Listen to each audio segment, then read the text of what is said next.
سلام، من احمد هلت هستم، مدیر مسئول مجله موفقیت. بزرگترین آرزوی من اینه که همه ایرانیان در سراسر جهان مثبت اندیش باشن. اعتقادم اینه که با اندیشه های سبز میشه پرچم ایران قدرتمند و سرافراز رو بر بام جهان نشوند. اما بعد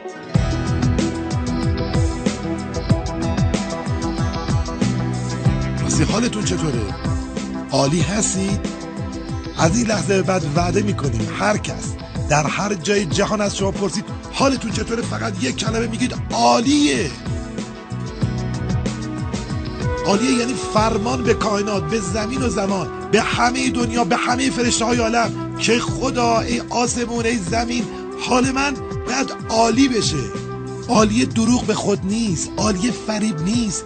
اگه بدم هستید خدایی نکرده بگید عالیه. وقتی میگید عالیه یعنی چند ثانیه بعد عالی میشه. اطمینان داشته باشید، به نسبت ایمانتون به دست میارید. با قدرت، مثبت اندیش، همه در هر حالی که دارید به این برنامه گوش میدید با قدرت مثبت بگید عالیه. وقتی که میشنوید حالتون چطوره، خب حالا بگید حالتون چطوره.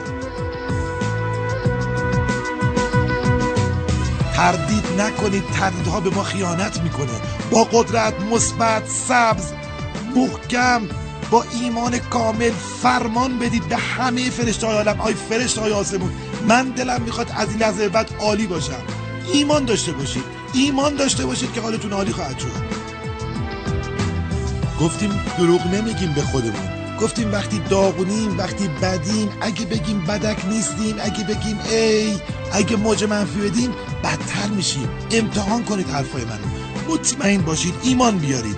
وقتی میگید عالیه تمام دنیا به شما کمک میکنن حالتون عالی بشه. همه اتفاقای خوب دنیا برای شما رخ میده. به نسبت ایمانمون به دست میارید. تو خاطر داشته باشید.